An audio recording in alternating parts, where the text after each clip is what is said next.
സ്വീഡനിലെ ഏറ്റവും വലിയ ആഘോഷങ്ങളിലൊന്നായിട്ടുള്ള mid summer day ആണെന്ന്. അതിനായിട്ട് മാൽമോയിലുള്ള ഫോൾക്കറ്റ് പാർക്കിലാണ് നമ്മൾ വന്നിരിക്കുന്നത്.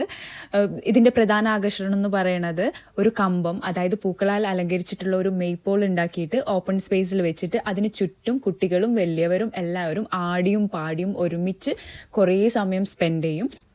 ഇതെൻ്റെ ഫസ്റ്റ് മിഡ് സമ്മർ എക്സ്പീരിയൻസ് ആണ് സ്വീഡനിൽ വന്നിട്ട്. It was really wonderful.